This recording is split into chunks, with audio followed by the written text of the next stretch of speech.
What is up, dreamers? Good to be back with you. It's your boy Robbie Dagger, bringing you another episode of Mobius Final Fantasy. So in this one, we're going to be looking at just basic deck building for healers today. This was a question asked on the good YouTube. Something I've kind of danced around for a while now. So let's just get into it, see what we're talking about. So for the main deck, remember, you've got your main and your sub decks here. I always recommend you farm skill seeds on your main deck whenever you possibly can. You don't want to be wasting those skill seeds. Farm some seeds. I have some skill seed farming guides available if you want to know a little bit more information on that. But definitely stick to like your Tonberry and your Moogle suit with their appropriate weapons to give you the extra skill seeds. So usually I am farming skill seeds with my deck. So we've got a couple of healers we're going to look through just as examples here, so I can help you guys kind of work through what my thought process when I'm kind of making decks for single player. So right here I've got the Devout here. We can just go ahead and kind of remove all these cards. Kind of start all over so you guys can know exactly what I'm doing here. So, first things first, as far as your weapon goes and custom skill panels go, for our healers, so this is ugly. I would recommend you go for HP on your custom skill panels. Not usually magic, this is more of a damage dealers type deal. Either break or do straight HP on your heals.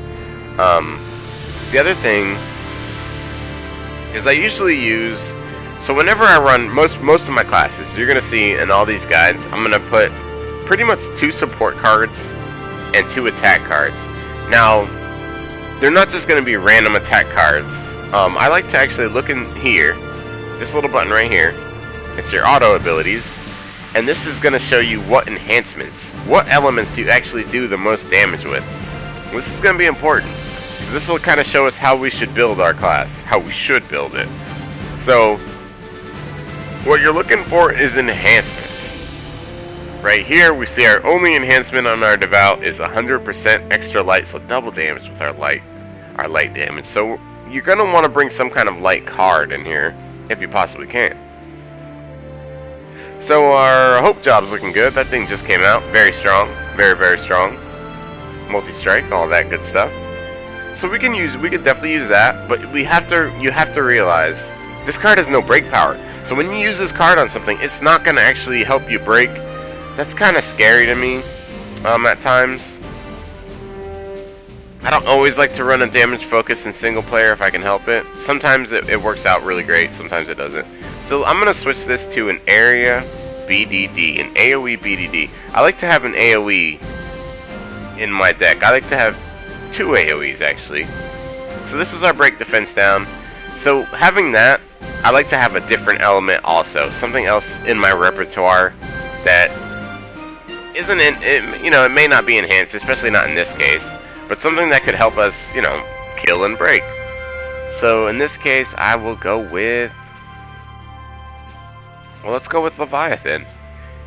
He is he's also a break defense down. I don't want 2 break defense downs. I would prefer to have 1 break defense down, 1 crit resist down. If I can't make that happen, I can switch some things up. And we'll make that happen for sure. So we can bring like maybe Fire Impulse for the break defense down, and then instead of having a light break defense down, which would be fine if we wanted to run. I wouldn't recommend running 2 break defense downs. I'm looking for more like 1 break defense down, 1 crit resist down. So that's not always possible with the cards you're gonna have available to you, basically. So in this chance, in this example here, we're gonna use our Hope card and our Ashura card to help break things, Hope to kill things, and then my support cards, I usually always go with the Trance. Trance gives you a 30% buff to HP, attack power, break power, and magic, so that is usually something I do not want to leave behind. You just want to make sure you have the appropriate trance. Now, I'm not going to be able to trance because my main trance is Garbo. So let's go ahead and just use the ultimate boon, which is going to give us extra, basically, break, attack power, and magic power. My other card, I'll probably use something like... I wouldn't mind something to give me like a quicken and a haste. So if you've got something like Eye of the Storm, that's really good. A barrier is always good, a haste and a barrier. You probably want haste. You probably want some form of haste in your deck for sure. So choose wisely when you're choosing those two support cards. What I like to do is I like to bring stuff to kind of balance myself out. So Devout is pretty bulky, pretty tanky. So that's why I feel very comfortable bringing the ultimate boon in there. And then for my other card, we'll just bring any kind of haste would be okay. Could go with our new girl, Oath Bond, but she's pretty much the same as ultimate boon with the old charge. So let's just go with high tension. So this would work perfectly fine for us in single player. So one quick thing is, as you can see, I set my sub deck up. Just be very careful if your main deck is set up for farming, not to use your main deck. Go in on your sub deck. You can click this little button right here and make sure your sub deck is going to be the one fighting.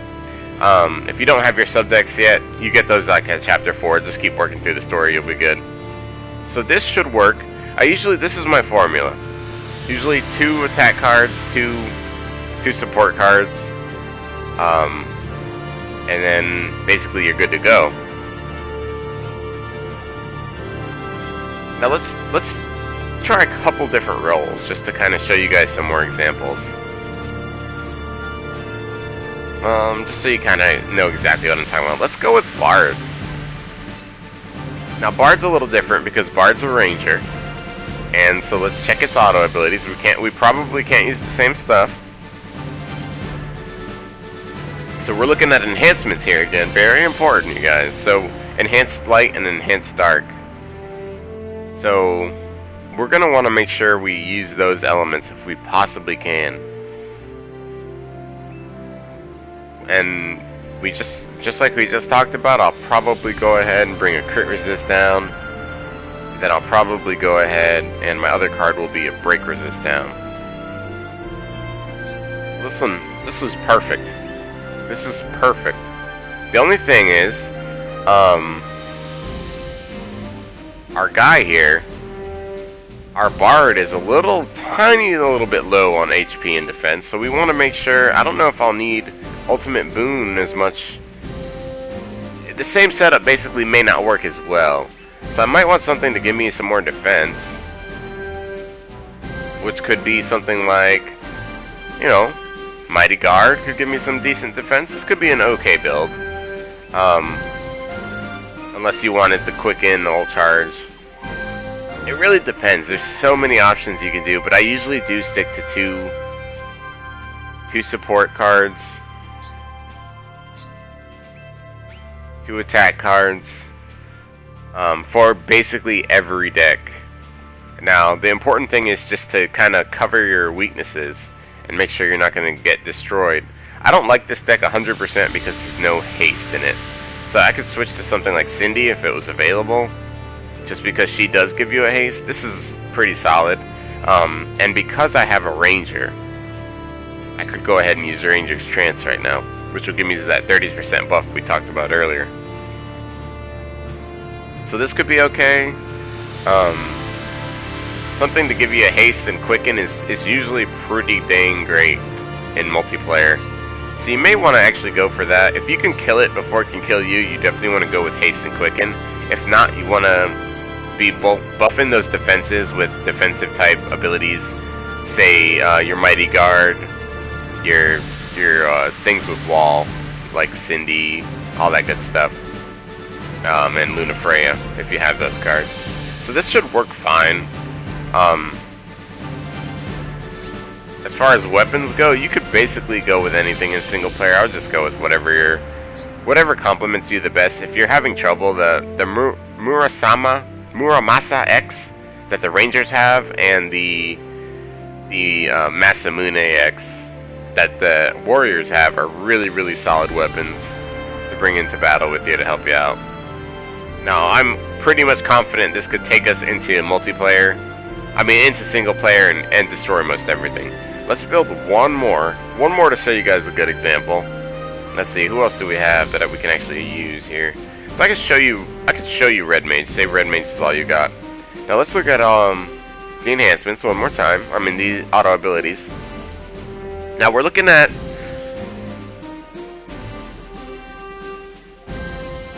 okay, Red Mage has no enhancements. Just the ones that I'm using, that I'm getting off my cards right now. So for Red Mage, you'd be a little bit more free as far as no enhancements go. And you don't have to go with the enhanced abilities. So this is a really good example. We got fire, wind, earth we can mess around with. So be the same thing. We would use a BDD. And we could go with any kind of crit resist down or damage focus for our next slot. I've got a lot of options here as far as earth cards to use. We could go with Fal'Ci's Wrath, but it is a damage focus, as you can see. No break power on there. I like to have a little bit of break power, so I'm going to go with a crit resist down. My earth crit resist down on there. And then my other cards would be, you know, either a Mage Trance. Now, Red Mage is pretty low on defenses, so I would probably want to bring something to give myself a defense boost. Something like this would be perfect. The barrier wall region from the Mighty Guard, and then the haste quicken attack up from Garuda would give me a lot of extra turns to play around with to hurt stuff. As far as weapon would go, I'd probably go with something like Astro Wand X. If you've got nothing else, these MP weapons that give you the prismatic draw are really good. So if you've got nothing else, go with those. If you're unlocking extra skills on your sub deck, definitely go with your Fairy Staff X. Solid weapon. It's got exploit weakness on it, so it can be really good for you. And as you can see, this was all done with our sub deck, keeping our main deck for skill seed farming. So I really hope that helps you guys. The big important things to take away, I would say, from this is to make sure you look at your auto abilities and try to pick elements that kind of work with your class. Every class usually has, especially these new classes coming out, like this is a really good example. Hope is a good example. Every class usually has 3 elements that they can use, and then 2 elements that are enhanced, 1 or 2 elements that are enhanced. So Hope is a good example because he's got tons of earth, tons of light, but he has no fire, although he can use it. No fire enhance, although he can use fire. So definitely just keep that stuff in mind when you're building up your single player decks. I really hope this helps you guys out. I know deck building can be kind of a confusing, kind of overwhelming. So I really hope this helps you guys out. If you guys have any questions, please let me know. Post them down below in the comments. Leave me some feedback down there also, especially if this if this helped you out in any way. Please like it, share it, subscribe for more videos. We'll be doing more of this in the future. So let me know how it goes. Let me know how things are going for you, and I'm hoping for the best for you. So I'll be rooting for you. I'll catch you on the Twitch side of things. Check the description of this video, because we'll have tons of links there for the Discord, the Dreamer Society Discord, which you're invited to, and our Twitch stream. So I'll see you there, you guys.